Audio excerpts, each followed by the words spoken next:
Alhamdulillah wa ibu rahimani wa rahimakumullah. Kita lanjutkan pengajian kitab Riyadhul Musafirin, Arba'in Musafir, dan kita sudah sampai pada hadis 29. Adapun hadis sebelumnya kita membahas tentang bahwasanya salat qashar hukumnya adalah sunnah ketika safar, tidak wajib, sehingga boleh apabila kita tidak mengqashar ketika safar. Maka muncul pertanyaan, lebih afdalnya qashar atau tidak? Jawabannya hadis berikutnya. Baik, mari kita baca hadis 29. Bismillahirrahmanirrahim. Ruya 'an Ibn al-Musayyib mursalan qala Rasulullah sallallahu alaihi wasallam khiyarukum alladhina idza safaru qasaru as-salata wa aftaru. Rawahu Syafi'i. Ruya diriwayatkan, berarti hadis ini dhaif. An Ibn al-Musayyib, dari Sa'id bin Musayyib, dia seorang tabi'i. Makanya hadisnya adalah mursal karena tabi'i tidak ketemu dengan Nabi sallallahu alaihi wasallam. Dia mengatakan Rasulullah sallallahu alaihi wasallam bersabda, khiyarukum, orang-orang baik di antara kalian adalah alladzina, orang-orang yang idza safaru, apabila mereka safar, qasarus salata, mereka mengqasar salat, wa aftaru, dan mereka berbuka alias tidak puasa pada bulan Ramadan apabila safar. Hadis diriwayatkan oleh Imam Syafi'i, tapi hadis ini derajatnya adalah dhaif. Meskipun hadis ini derajatnya dhaif, tetapi kalimat awal dari hadis ini maknanya sahih. Orang yang baik di antara kalian adalah orang yang apabila safar mengqashar salat, alias lebih afdal mengqashar daripada tidak mengqashar. Ini makna sahih. Dari mana kita menetapkan bahwasanya qashar lebih afdal bagi orang yang safar daripada tidak qashar? Kita menetapkan dari perbuatan Nabi Shallallahu Alaihi Wasallam. Selama Rasulullah safar, tidak pernah beliau tidak qashar, selalu qashar. Nah, selalunya qashar Nabi ini menunjukkan bahwa qashar lebih afdal daripada tidak. Meskipun tidak wajib, sebagaimana sudah kita bahas kemarin dalilnya yang menunjukkan bahwa qashar bagi musafir tidak wajib. Maka kalimat pertama dari hadis ini maknanya bagus, sahih.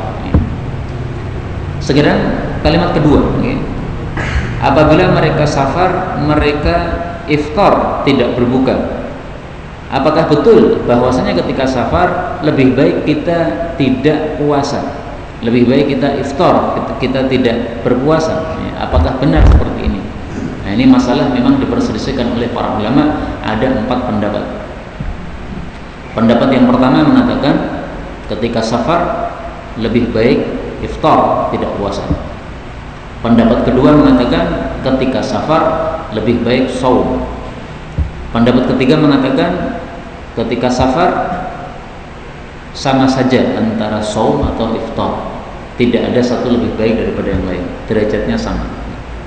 Pendapat yang keempat, bahwa yang paling afdal bagi musafir adalah yang paling mudah untuk dia. Paling mudahnya qashar, paling mudahnya iftar, berarti iftar lebih afdal. Paling mudahnya puasa, berarti puasa lebih afdal. Masing-masing dari 4 pendapat ini semuanya ada dalilnya. Nah, sekarang mari kita lihat apa dalilnya orang-orang yang mengatakan puasa lebih afdal bagi seorang musafir. Mereka berdalil salah satunya dengan kalam Allah Subhanahu wa taala di dalam Al-Qur'an surat Al-Baqarah ayat 184, wa antasumu khairul lakum, bahwasanya kalian berpuasa itu lebih baik bagi kalian. Tetapi pendapat ini kurang kuat. Kenapa? Karena kalau kita lihat ayat sebelumnya, Allah mengatakan wa 'alal ladzina yutiqunahu fidyatun ta'am miskin. Bagi orang-orang yang mampu puasa, boleh milih, boleh puasa atau boleh membayar fidyah bagi orang-orang miskin. Ini di awal-awal Islam ya. Di awal-awal Islam, puasa Ramadan itu sifatnya pilihan. Mau puasa boleh, mau bayar fidyah juga boleh, bebas. Tetapi Allah mengatakan wa antasumu khairul lakum. Memilih puasa lebih baik daripada membayar fidyah. Ini makna ayat ini kalau melihat kepada sababun nuzulnya dulu. Maka tidak bagus kalau ayat ini dijadikan dalil wa antasumu khairul lakum, lebih baik puasa ketika safar daripada iftar. Pendapat kedua yang mengatakan bahwasanya iftar lebih afdal berdasarkan sabda Nabi sallallahu alaihi wasallam.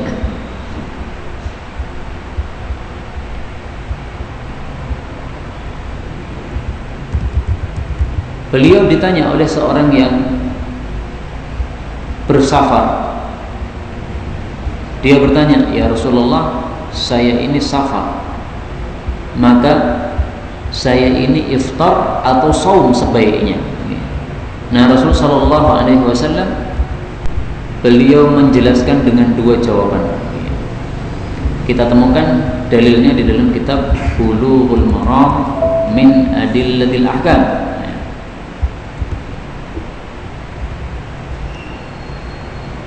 Ini pertanyaannya ya. Inni ajidu bi quwwatan 'ala siyam fi safar. Saya memiliki kekuatan untuk tetap puasa ketika safar. Fahal alayya junah? Apakah saya tidak boleh berpuasa ataukah saya berdosa kalau saya tetap berpuasa? Maka Rasulullah sallallahu alaihi wasallam bersabda, "Hiya rukhsatun minallah." Ini adalah masalah yang merupakan rukhsah dari Allah, keringanan dari Allah.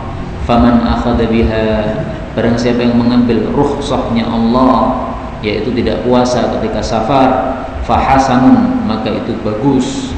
Wa man ahabba ayyasum, tetapi siapa yang suka untuk tetap puasa, fala junaha alaih, maka tidak ada dosa atas dia. Nah, di sini Rasulullah mengatakan siapa yang mengambil rukhsah yaitu tidak puasa, fahasan, bagus. Berarti lebih afdal ya. Karena kalau puasa beliau hanya mengatakan la junah alaih, enggak ada dosa saja. Ini hadis diriwayatkan oleh Al-Imam Muslim. Ini dalil bagi yang mengatakan lebih afdal tidak puasa. Sekarang dalil yang mengatakan bahwasanya dua-duanya sama. Puasa atau tidak sama. Silahkan pilih mana saja, tidak ada satu lebih afdal daripada yang lain. Dalilnya adalah di dalam Sahih Bukhari. Perkataan Anas bin Malik radhiyallahu taala anhu, "Kunna adalah kami para sahabat Nabi musafir, kami safar ma'an Nabi sallallahu alaihi wasallam. Falam ya'ib as-sha'im, maka yang berpuasa ketika safar tidak mencela alal muftir, kepada yang berbuka, walal muftir, demikian juga yang berbuka tidak mencela ala sha'im, kepada yang pilih puasa." Hadis sahih diriwayatkan oleh Bukhari dan Muslim, muttafaqun alaih. Nah, ini menunjukkan derajatnya sama, tidak saling mencela, berarti derajatnya apa? Sama. Nah, sekarang pendapat yang keempat, yaitu apa? Yang paling afdal adalah yang paling mudah untuk dia. Dan ini pendapat yang saya ikuti, karena Allah Subhanahu wa ta'ala mengatakan setelah bicara tentang orang yang safar, Allah mengatakan wa man kana maridun aw ala safar, jelas sekali. Ketika dia puasa pada bulan Ramadan tapi kemudian safar, fa'iddatum min ayyamin ukhra, tetapi Allah kemudian mengatakan yuridullahu bikumul yusra wa la yuridu bikumul usra. Allah menghendaki bagi kalian kemudahan dan Allah tidak menghendaki bagi kalian kesulitan. Berarti intinya di sini, kenapa Allah memperbolehkan orang safar tidak puasa? Intinya bukan tidak puasanya, tapi intinya adalah Allah menghendaki kemudahan. Berarti yang paling afdal apa? Yang paling mudah. Kita safar dari Solo ke Jakarta, naik pesawat terbang. Berapa jam? 1 jam mungkin sudah sampai. Tidak haus sama sekali. Kalau kita makan alias tidak puasa, kita malah susah. Susahnya kenapa? Satu, semua orang di pesawat gak ada yang makan. Kita makan sendiri, malah diperhatikan orang banyak. Malu dah. Kemudian nanti pada bulan Syawal, orang-orang pada makan, kita malah punya utang. Susah lagi 2 kali. Nah, maka lebih gampang kalau kita pada waktu safar ke Jakarta pakai pesawat tetap puasa. Kenapa? Lebih sesuai untuk kondisi kita. Tetapi kalau kita safar dari Solo misalnya ke Surabaya naik sepeda ontel, nah ini haus dahaga, melewati orang-orang jual es, pasti ngiler gitu. Nah, maka paling mudah kita apa? Tidak puasa. Inilah makna yuridullahu bikumul yusra wa la yuridu bikumul usra. Jadi saya ulangi lagi, masalah ini ada 4 pendapat. Pertama mengatakan puasa lebih afdal, kedua mengatakan iftar lebih afdal, ketiga mengatakan dua-duanya sama, dan yang keempat mengatakan yang paling afdal adalah yang paling mudah berdasarkan ayat ini, yuridullahu bikumul yusra wa la yuridu bikumul usra, surat Al-Baqarah ayat 185. Nah, ini yang saya ikuti, panjenengan itu yang mana terserah. Tapi inilah dalil-dalil mereka, masing-masing punya hujjah, punya dalil, tapi kita melihat kepada yang paling mendekati kepada kebenaran. Sekarang kita lanjutkan hadis 30. Hadis 30 ini membahas bagian pertama dari hadis pertama tadi. Khiyarukumul ladzina idza safaru qasaru. Nah, qasar itu jaraknya berapa kilo? Qasar itu. Nah, jawabannya hadis 30. Maka siapa yang pengen tahu jawaban berapa kilo untuk bisa qasar, bacalah hadis 30 atau hafalkanlah hadis 30 ini. Mari kita baca. An Anasin qala wa qad su'ila an qasris salati kana Rasulullah sallallahu alaihi wasallam idza kharaja masirata 3 amyalin aw qala 3 farasikha syu'batus syakku shalla rak'atain rawahu Muslim. Qala al-Mubarakfuri fi ithafil kirami 3 farasikha tusawi 24 kilo takriban. 24 itu bacanya 24, arba'ah 4, 20. Dari Anas bin Malik, dia mengatakan waqad su'ila, dan sungguh dia telah ditanya oleh seseorang an qasris salat, tentang mengqasar salat, yaitu mulai jarak berapa boleh mengqasar salat.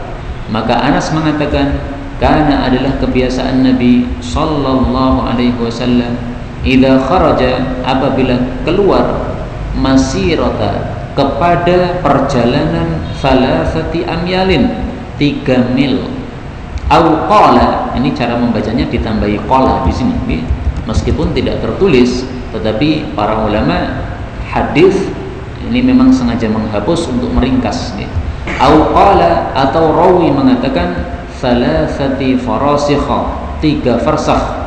Syu'batu asyaku, Syu'bah perawi hadis ini yang ragu-ragu apakah dia mengatakan 3 mil atau 3 farsakh. Shalla, Nabi salat rak'atain, 2 rakaat alias mengqasar. Hadis diriwayatkan oleh Imam Muslim. Qala al-Mubarakfuri, berkata Syekh Mubarakfuri fi Ithafil Kiram, di dalam kitab Ithaful Kiram, ini syarahnya Bulughul Maram, Ithaful Kiram ini. Dan Syekh Mubarakfuri ini termasuk ulama kontemporer, matinya barusan tahun 2000 sekian. Beliau mengatakan 3 farasikh, yang dimaksud 3 farsakh itu tusawi 24 kilo. Itu sebanding dengan 24 kilo takriban, kira-kira. Hadis ini menunjukkan bahwasanya Rasul sallallahu alaihi wasallam apabila keluar safar, dan safar itu jarak tempuhnya adalah 3 farsakh, maka beliau sudah mengqashar salat. Karena itu siapa yang keluar dalam jarak tempuh 3 farsakh, maka silahkan mengqashar salat. Nah, apabila jaraknya kurang dari 3 farsakh, maka tidak usah mengqashar salat, kecuali kalau mengetahui dalil bahwasanya Rasul sallallahu alaihi wasallam kurang dari 3 farsakh juga mengqashar salat. Saya sudah mencari-cari sampai sekarang belum ketemu bahwasanya Nabi sallallahu alaihi wasallam keluar perjalanan kurang dari 3 farsakh sudah mengqashar. Saya belum ketemu dalil. Nah, sekarang 3 farsakh itu berapa? Diperselisihkan oleh para ulama. Tetapi Syekh Mubarakfuri menafsirkan 3 farsakh itu 24 kilo. Maka inilah yang saya pakai selama ini.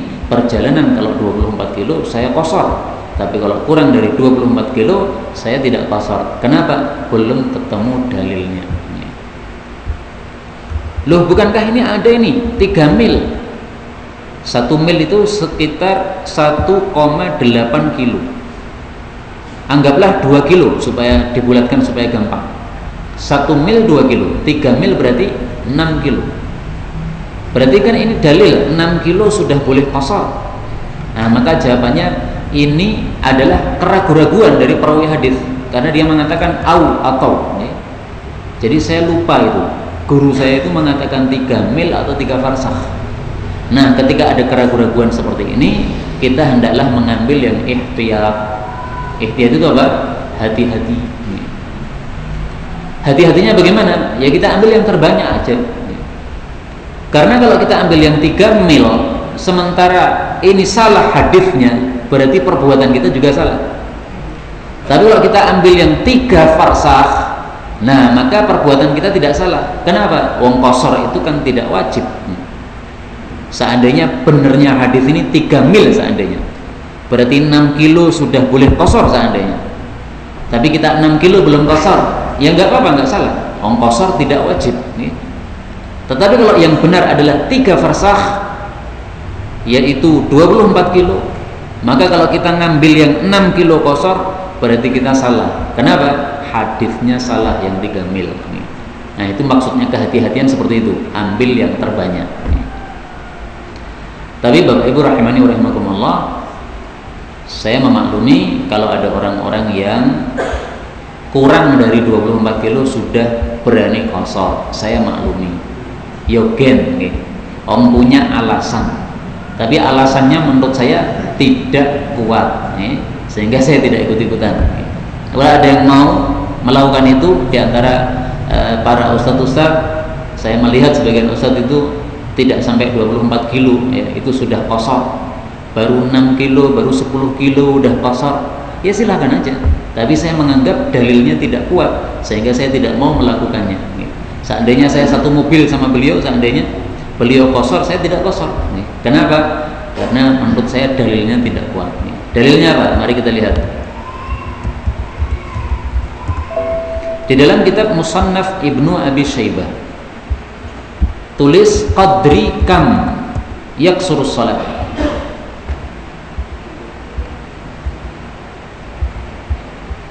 Kalau nggak ada qadri kam, berarti yaksurus salat. Masiratikam. Bab fi masiratikam yaksurus salat. Dalam perjalanan tempuh berapa kilo atau berapa jauh seseorang sudah mengqashar salat.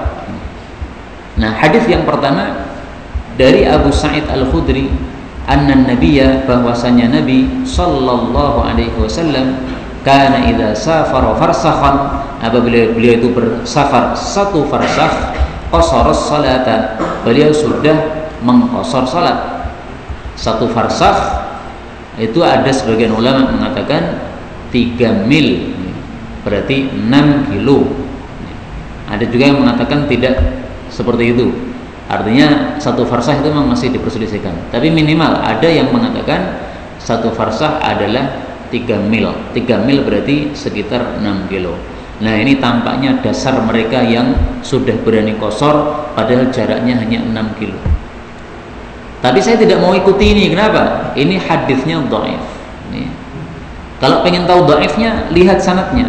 haddatsana Abu Bakrin qala haddatsana Husyaimun an Abi Harun an Abi Sa'id. Nah, sanad ini bermasalah. Bermasalahnya di mana?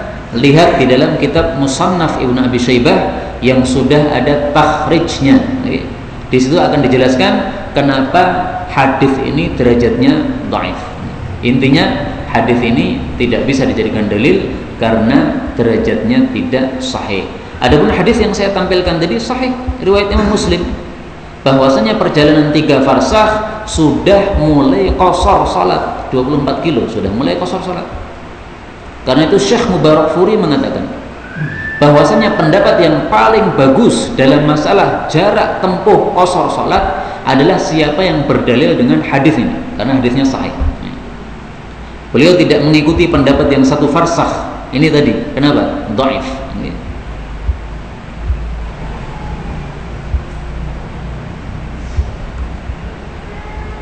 Ada juga hadis yang lain, hadisnya Anas bin Malik. Dia mengatakan, "Shalla Rasulullah sallallahu alaihi wasallam bil Madinati adh-dhuhra arba'an." Nabi salat di Madinah salat zuhur 4 rakaat, belum qasar. Wa bidzil Hulaifati rak'atain. Tetapi di Dzul Hulaifah beliau sudah salat 2 rakaat yaitu qasar, yakni al-'asr.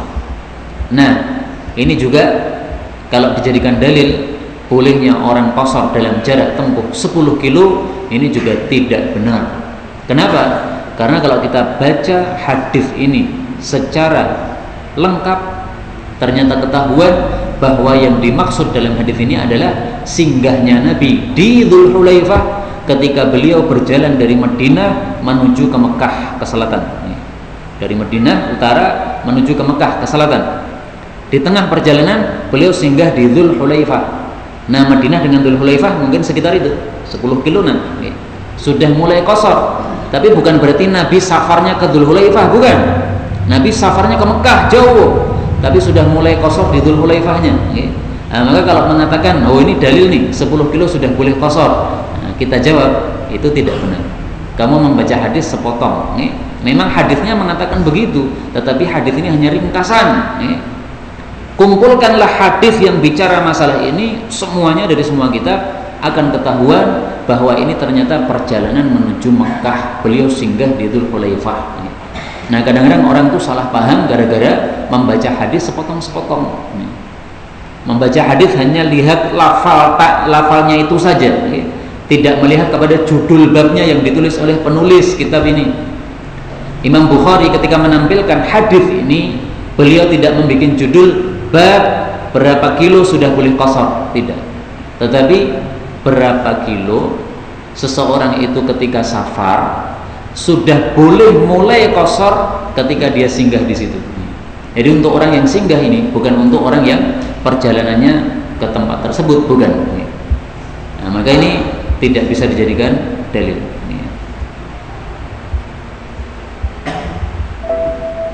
Nah, ini perhatikan. Ini kalimat yang mirip dan ini saling menafsirkan. Karena adalah Nabi sallallahu alaihi wasallam idza kharaja musafiran, apabila beliau keluar untuk safar, qasara shalah, beliau sudah mengqasar salat min Dzul Hulaifah, min Dzul Hulaifah, sejak di Dzul Hulaifah. Berarti bukan safarnya ke Dzul Hulaifah, bukan. Tapi sejak Dzul Hulaifah. Safar dari Madinah ke Mekah, safar dari Madinah ke mana lagi, safar dari Madinah ke mana lagi. Mulai qasarnya itu Dzul Hulaifah, mulai qasar. Sebelum Dzul Hulaifah belum qasar. Kenapa? Masih kota Madinah. Tapi begitu sudah keluar dari kota Madinah, masuk Dzul Hulaifah, nah baru beliau qasar. Kalau saya misalnya orang Solo, nah ketika saya mau ke Jakarta misalnya, ketika masih area Solo saya belum qasar. Tapi begitu sudah melompat dari Solo, udah keluar dari Solo, misalnya di Boyolali, saya singgah di Boyolali, nah, maka saya sudah mulai qasar. Itu makna dari hadis ini. Baik, inilah kenapa saya tidak mau mengqasar di bawah 3 farsakh atau di bawah 24 kilo, tetapi memaklumi kalau ada orang-orang yang mengqasar di bawah itu, ada hadisnya tetapi derajatnya apa? Dhaif. Nah, kita hendaklah memakai hadis yang sahih, tidak usah memakai hadis yang dhaif. Ingat-ingat perkataan Al-Imam Ibnul Mubarak, lana fi sahihil hadithi syughlun an saqimihi. Lana, kami ini, fi sahihil hadithi syughlun, sudah sibuk dengan mengamalkan hadis sahih, an saqimihi, dari mengamalkan hadis dhaif. Ini ada hadis sahih, ada hadis dhaif. Kita udah sibuk mengamalkan yang sahih, nggak sempat mengamalkan yang dhaif. Ngapain diamalkan yang dhaif?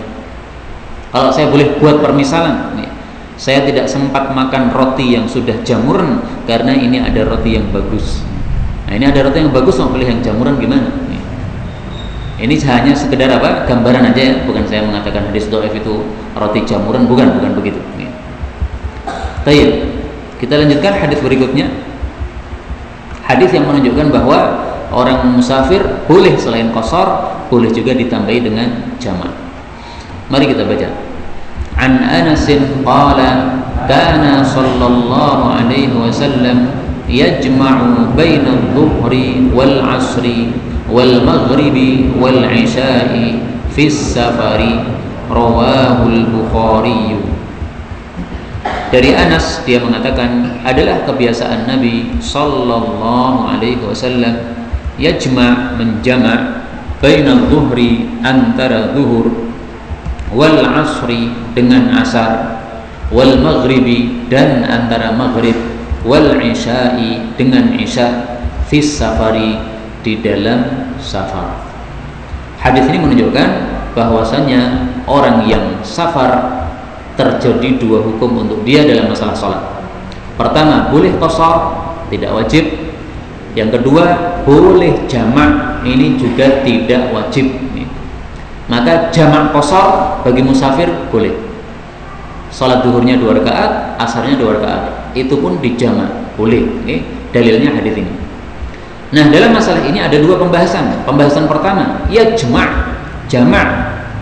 Ini ada dua macam. Ada jamak takdim, ada jamak takhir. Jamak takdim itu jamak di waktu salat yang pertama. Kita salat duhur dan asar di waktu duhur, itu namanya jamak takdim.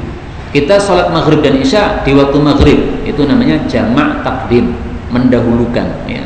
Yang semestinya asar itu nanti, tapi didahulukan di awal. Isya didahulukan di awal. Sebaliknya adalah jamak takhir. Takhir itu mengakhirkan. Salat duhur dan asar dilakukan pada waktu asar. Salat maghrib dan isya dilakukan pada waktu isya. Nah, itu namanya jamak takhir. Dua-duanya boleh, bebas pilih. Karena itu orang musafir ini memang dilonggarkan di dalam Islam. Sudah mendengar adzan duhur, tetapi lelah, nggak wajib mengikuti adzan duhur. Loh, kamu kok nggak ke masjid? Ya, saya lagi musafir nih, maaf saya lelah nih, saya perlu istirahat dulu. Nah, kalau nanti mati gimana? Nah, kalau nanti mati urusan Allah Subhanahu wa taala. Nah, memang tidak wajib untuk musafir itu. Dia boleh mengundurkan, saya tak tidur dulu aja. Nanti saya jamak takhir antara zuhur dengan asar nanti kalau sudah bangun tidur jam 3. Nah, nggak apa-apa bagi musafir. Bagi yang tidak musafir nggak boleh. Bagi yang tidak musafir, kalau mau jamak itu hanya boleh jamak takdim saja. Misalnya turun hujan, boleh jamak, boleh, tapi harus takdim. Zuhur sama asar di waktu zuhur, nggak boleh nanti aja lah, nunggu sampai asar, nggak boleh. Ini takhir, ini khusus untuk yang musafir. Orang sakit juga begitu. Orang sakit mau jamak, boleh jamak, tapi jamak takdim. Zuhur sama asar, bukan zuhur asarnya diakhirkan, bukan, tapi zuhur asar dilakukan di awal. Masalah yang kedua, dalam hadis ini disebutkan fis safar, ketika safar. Nah, musafir itu kan dua macam. Ada musafir yang masih perjalanan, belum sampai tujuan. Ada musafir yang sudah sampai tujuan atau sudah singgah. Misalnya, saya safar ke rumah mertua saya di Surabaya. Saya sudah sampai di sana, mau tinggal 3 hari. Nah, itu juga musafir juga, tapi musafir yang sudah tinggal. Nah, masalah ini, bolehnya jamak ini diperselisihkan oleh para ulama. Ada dua pendapat. Pendapat yang pertama mengatakan boleh jamak selama masih perjalanan. Kalau sudah sampai tujuan, sudah tidak boleh jamak lagi, bolehnya hanya qasar. Pendapat yang kedua, dan ini pendapat mayoritas para ulama, dan ini yang saya pilih, bahwasanya musafir meskipun sudah singgah, meskipun sudah turun di tempat tujuan, tetapi boleh untuk jamak qashar. Karena di sini disebutkan fis safar, dalam safar. Tidak ada ketentuan dalam tengah-tengah perjalanan. Maka saya sudah singgah, itu juga disebut fis safar, maka masuk hadis ini. Karena itu pendapat yang lebih kuat, insya Allah meskipun sudah sampai tujuan, sudah singgah di sana 3 hari, kita menjamak tidak ada masalah. Dan saya lihat kondisi seorang ibu-ibu apalagi yang anaknya banyak, itu ternyata sangat perlu kepada jamak ini. Anaknya 5 misalnya, masih kecil-kecil, sementara dia hanya ngurusi sendiri, suaminya hanya mengantarkan ke rumah mertuanya kemudian ditinggal pergi misalnya. Nah, dia sangat perlu untuk jamak ini, sehingga waktunya bisa longgar untuk mengurusi anak-anaknya, sehingga nanti waktu sholat berikutnya dia sudah tidak ada kewajiban untuk sholat lagi. Nah, bagi mereka yang berpendapat pertama, yaitu hanya boleh jamak ketika masih tengah-tengah perjalanan, kalau sudah sampai tujuan tidak boleh jamak lagi, mereka berdalil dengan hadis ini, hadis di dalam Sahih Bukhari. Karena adalah Nabi SAW yajma' menjamak salat bainal maghrib wal isya, antara maghrib dan isya, idza jadda bihi sayr, apabila perjalanan itu masih sungguh-sungguh terhadap beliau, artinya masih tengah-tengah perjalanan. Nah, hadis ini memang sahih, tetapi hadis ini kan cerita tentang apa yang dilihat oleh perawinya. Perawinya siapa? Ibnu Umar. Ibnu Umar menceritakan, yang saya lihat Nabi itu menjamak maghrib isya itu kalau tengah-tengah perjalanan. Saya tidak melihat Nabi SAW menjamak ketika sudah sampai tujuan. Tetapi hadis tentang perang Tabuk menunjukkan sangat jelas Nabi menjamak padahal sudah sampai tujuan.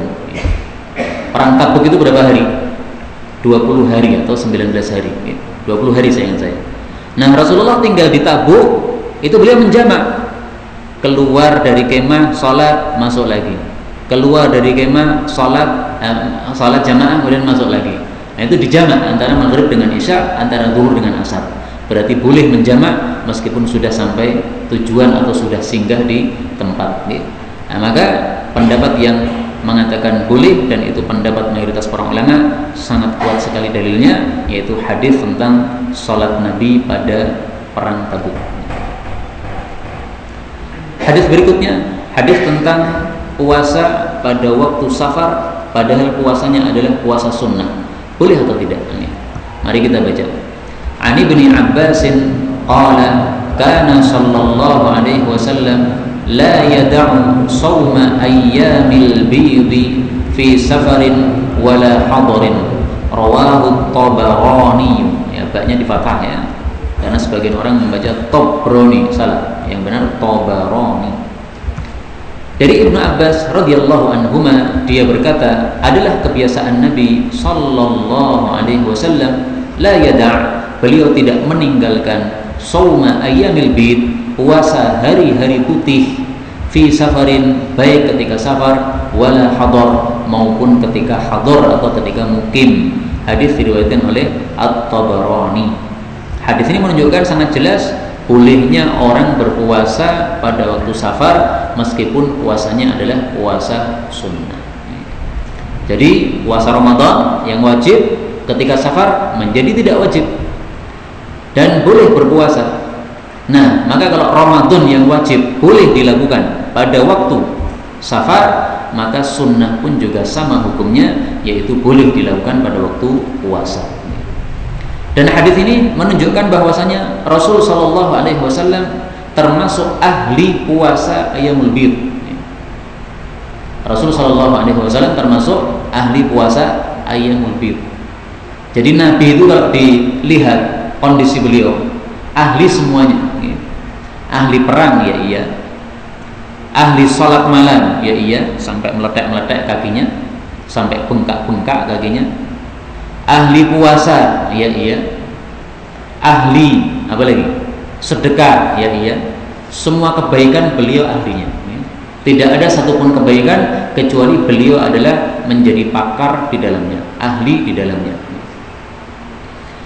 Faedah yang lain, kata-kata al-bid, hari putih. Yang dimaksud hari putih itu adalah tanggal 13, 14, 15 dari bulan-bulan Arab atau bulan-bulan Qamariyah. Ini menurut pendapat yang lebih kuat. Karena ada perselisihan pendapat di antara para ulama. Ada yang mengatakan ayyamul bid bukan itu. Ada yang mengatakan misalnya tanggal 12, 13, 14 atau yang lain. Tapi pendapat yang paling kuat adalah 13, 14, 15 dari setiap bulan Arab. Itulah adalah ayyamul bid, hari-hari putih. Kenapa disebut hari-hari putih? Ada dua pendapat. Pendapat pertama mengatakan karena pada waktu itu bulan purnama atau mendekati purnama. Sehingga apa? Sinarnya putih, sinarnya terang. Dan ini pendapat yang lebih baik insya Allah. Pendapat yang kedua mengatakan bahwasanya dulu Nabi Adam alaihissalatu wassalam kulitnya hitam. Kemudian pada tanggal 13 sepertiga dari kulitnya dibikin tidak hitam oleh Allah, dibikin cerah oleh Allah. Tanggal 14 sepertiga badannya lagi cerah lagi. Tanggal 15 sepertiga badannya cerah lagi. Maka beliau kemudian jadi tidak hitam. Seandainya beliau dibiarkan hitam oleh Allah, maka beliau dulu itu seperti orang-orang negro. Tapi oleh Allah diubah kulitnya Nabi Adam menjadi Adam. Adam itu artinya coklat. Jadi awalnya hitam diubah menjadi cerah, yaitu coklat. Ini cerita seperti ini tampaknya cerita Israiliyah. Sehingga saya katakan ini pendapat tidak kuat. Kita pilih pendapat yang pertama yang mengatakan hari putih disebut putih karena bulan purnama. Kemudian dari hadis ini kita ambil pelajaran juga bahwasanya Rasul Shallallahu Alaihi Wasallam mengajarkan kepada kita untuk istiqamah di dalam beramal. Karena di sini disebutkan la yada, Nabi tidak meninggalkan. Ini makna dari istiqamah. Kenapa? Karena Rasulullah Sallallahu Alaihi Wasallam bersabda, ahabbul a'mali ilallahi adwamuha wa in qalla, atau khairul amali adwamuhu wa in qalla. Sebaik-baik amalan adalah yang dawam, yang istiqamah meskipun sedikit. Hadis riwayat Ibnu Majah. Ahabbul a'mali ilallah, amalan yang paling dicintai oleh Allah, adwamuha, yang paling istiqamah, wa in qalla, meskipun sedikit. Hadis muttafaqun alaih. Jadi dalam hadis muttafaq alaih kalimatnya adwamuha pakai ha di akhirnya. Dalam hadis riwayat Ibnu Majah adwamuhu pakai hu. Bedanya berarti mudzakkar sama muannats. Mudzakkar hu, muannats ha. Nah, ini supaya kita hafal lafal-lafal hadis, caranya seperti ini, diperhatikan betul. Baik, kita lanjutkan hadis 33.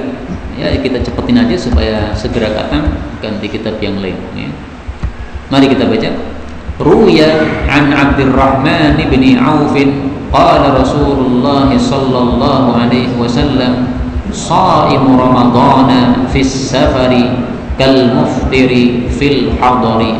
Rawahu Ibnu Majah marfu'an wan Nasa'i mauqufan wa jazama Ibnu Adiyyin biwaqfihi. Telah diriwayatkan dari Abdurrahman bin Auf, sahabat Nabi, bahwasanya Rasulullah sallallahu alaihi wasallam bersabda, shaimu Ramadan, orang yang nekat puasa pada bulan Ramadan, fis safar, ketika safar, itu hukumnya kal muftir, seperti orang yang tidak mau puasa, fil hadar, ketika dia mukim, alias berdosa, alias haram hukumnya puasa Ramadan saat safar. Tetapi sayang hadis ini derajatnya dhaif, maka dikatakan ruwiya, ya, diriwayatkan. Hadis ini diriwayatkan oleh Ibnu Majah secara marfu' dan diriwayatkan oleh Nasa'i secara mauquf. Mauquf itu maksudnya perkataan sahabat Nabi. Dan Ibnu Adi menjazm itu memastikan bahwasanya hadis ini mauquf. Ya. Jadi yang benar ini bukan sabda Nabi. Ini pendapat Abdurrahman bin Auf. Ya. Abdurrahman bin Auf mengikuti pendapat yang mengatakan harus ketika safar pada bulan Ramadan harus tidak puasa. Tadi sudah kita sampaikan ada 4 pendapat tadi. Ya. Nah, beliau memilih pendapat yang mengatakan ketika safar pada bulan Ramadan hendaklah tidak puasa. Bahkan beliau mengeraskan hukum, kalau kamu nekat puasa maka kamu bagaikan orang yang tidak mau puasa padahal berada di rumah. Artinya jangan sekali-kali nekat puasa pada waktu safar di bulan Ramadan. Nah, ini hanya sekedar pendapat Abdurrahman bin Auf, bukan sabda Nabi SAW, sehingga tidak bisa dijadikan dalil. Kalau ini dikatakan sebagai sabda Nabi, maka derajatnya adalah ruwiyah, yaitu dhaif, tidak bisa dijadikan dalil. Maka kesimpulannya hadis ini tidak bisa dijadikan dalil karena kalau dinisbatkan kepada Nabi SAW derajatnya dhaif. Lah kalau dhaif, kenapa ditampilkan di sini?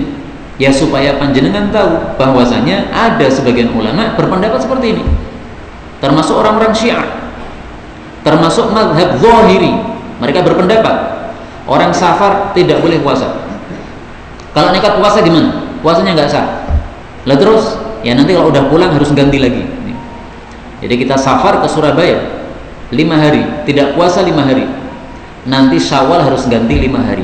Kenapa? Tidak sah menurut mereka. Tetapi ini pendapat yang tidak benar karena dalilnya adalah dhaif. Nah, maka tidak semua hadis yang sahih kita tampilkan dalam buku ini. Ada hadis-hadis yang dhaif dengan tujuan supaya kita tahu adanya perselisihan pendapat di antara para ulama, tetapi dalil mereka dalam hal ini memang tidak sahih. Kita lanjutkan hadis 34. An Jabirin qala Rasulullah sallallahu alaihi wasallam laisa minal birri as-siyamu fis safari muttafaqun alaihi. Hadis ini juga boleh dibaca begini, laisa minam birrin siyamu fim safar. Jadi sebagian orang Arab itu mengganti alif lam menjadi alif mim. Jadi bunyinya laisa minam birrim, alif lam ya, minam birrim siyamu fim safar. Pena pundi Pak? Pena alif lam apa pena alif mim? Alif lam ya. Kesuwen yang mim ya. Laisa minam birrim siyamu fim safar. Kesuwen rampung-rampung mun ini. Nah, kita pakai logat yang gampang aja. Laisa minal birri siyamu fis safar. Emang orang Arab itu logatnya macam-macam. Dari Jabir dia mengatakan Rasulullah sallallahu alaihi wasallam bersabda, laisa tidaklah minal birri atau minam birri termasuk dari kebaikan asyamu atau amsiyamu berpuasa fis safar atau fim safar pada waktu safar. Hadis ini dijadikan dalil oleh mereka yang berpendapat bahwasanya lebih afdal ketika kita safar tidak usah puasa Ramadan, karena Rasulullah mengatakan tidak termasuk kebaikan. Dan ini juga yang dijadikan dalil oleh mazhab Zahiri yang mengatakan puasa pada bulan Ramadan ketika safar tidak boleh. Laisa minal bir, tidak termasuk kebaikan, berarti jangan dilakukan. Tidak termasuk kebaikan berarti apa? Keburukan. Karena kan cuma ada dua, kebaikan sama keburukan. Berarti buruk perbuatanmu ya. Tapi pemahaman itu salah. Kenapa salah? Karena tidak melihat sebab wurudnya hadis ini. Jadi untuk memahami satu dalil, kadang-kadang kita perlu untuk mengetahui sebabnya. Kenapa muncul hadis ini? Kenapa? Ternyata kalau kita cari hadis ini, ada ceritanya.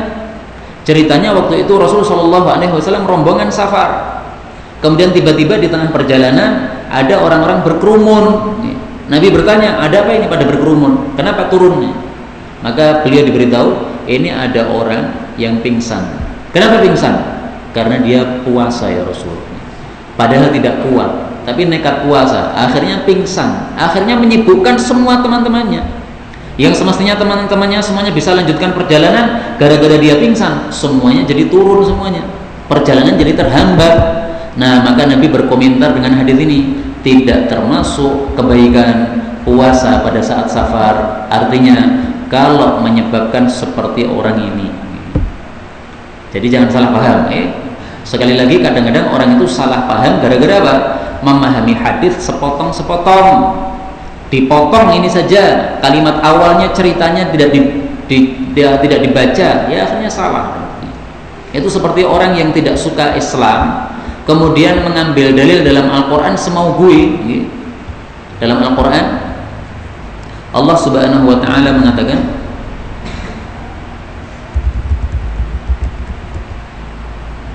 wa il qulna lil malaikah, ingatlah ketika kami Allah berkata kepada para malaikat, usjudu li Adam, sujudlah kepada Nabi Adam.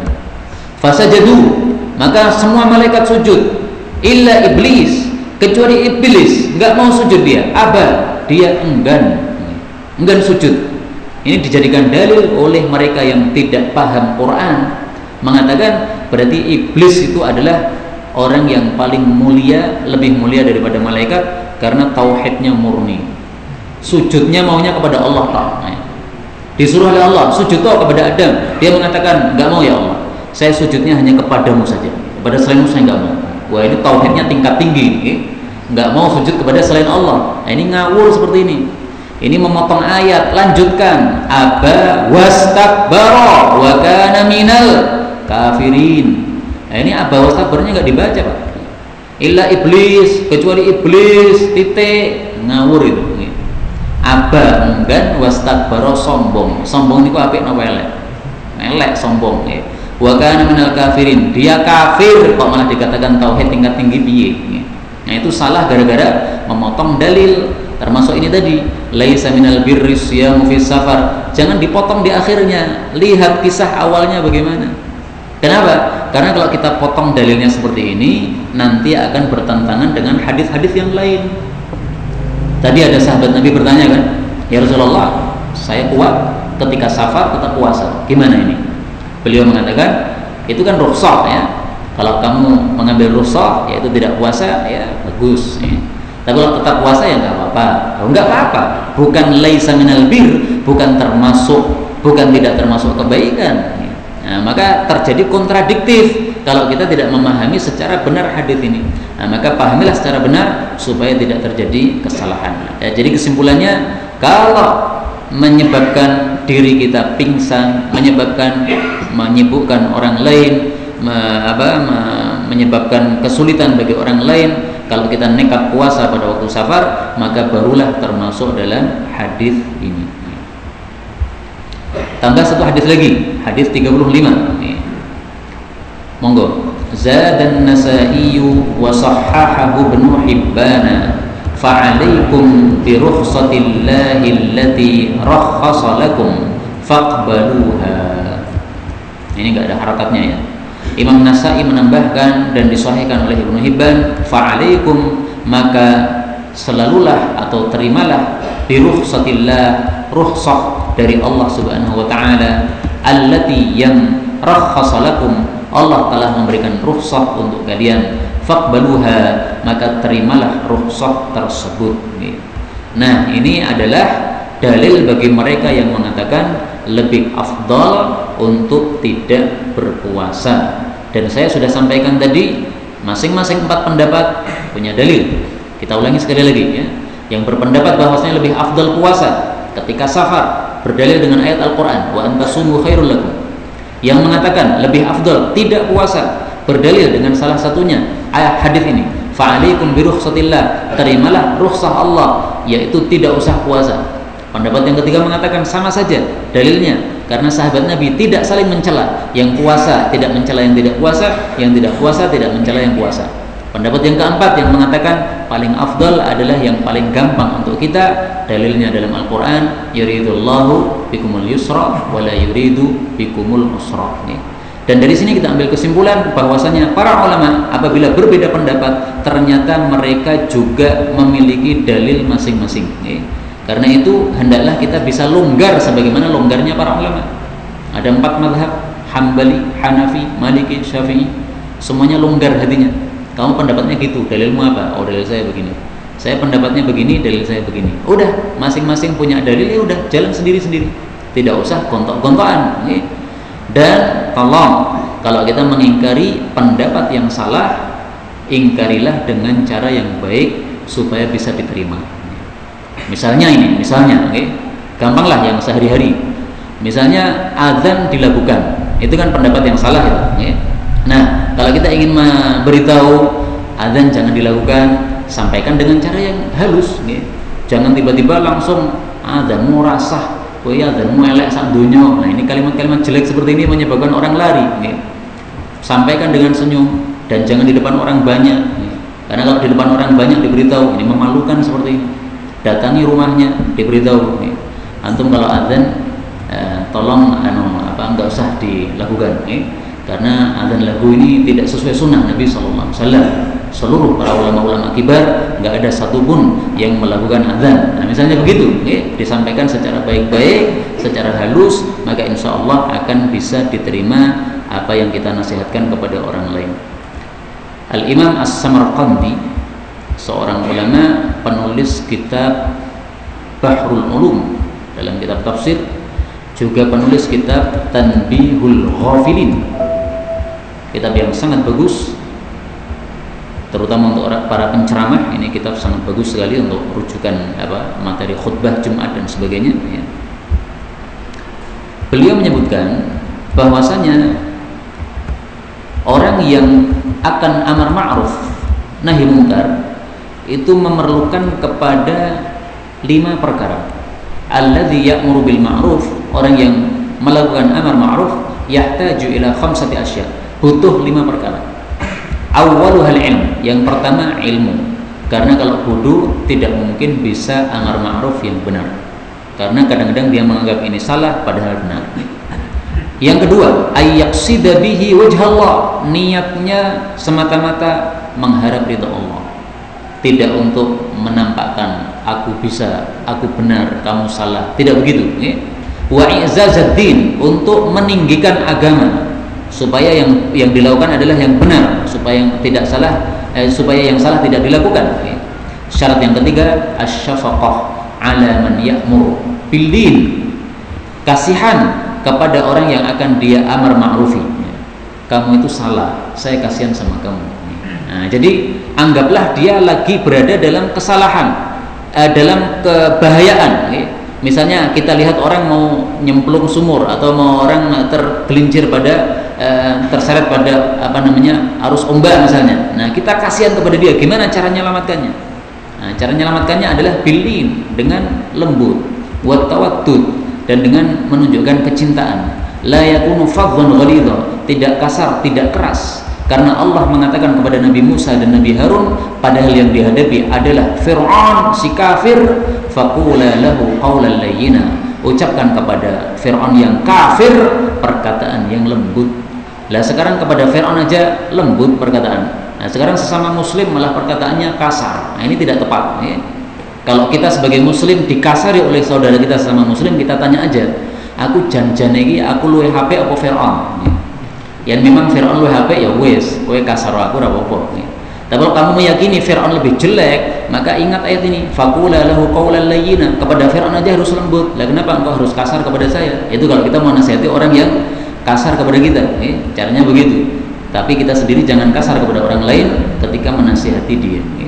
Yang keempat, harus saburan, sabar, karena Allah mengatakan wa'mur bil ma'rufi wanha 'anil munkari wasbir. Amar ma'ruf lah, nahi munkar lah, sabar, ya, karena pasti yang amar ma'ruf nahi munkar akan dibenci oleh orang-orang yang tidak suka. Syarat yang kelima adalah ayyakuna 'amilan bima ya'muru bihi, dia sendiri mengamalkan. Kenapa? Karena kalau dia hanya amar ma'ruf tidak mengamalkan, yu'ayyar bihi, dia akan dicela, ya. Koi saya ngomong tok, ya, orang lakoni, nah dicela, ya. Nah, maka syaratnya untuk beliau ada 5 kalau mau amar ma'ruf nahi munkar. Wallahu ta'ala alam bissawab. Inilah yang dapat kita pelajari pada sore hari ini. Mudah-mudahan bermanfaat untuk dunia dan akhirat kita. Amin ya rabbal alamin.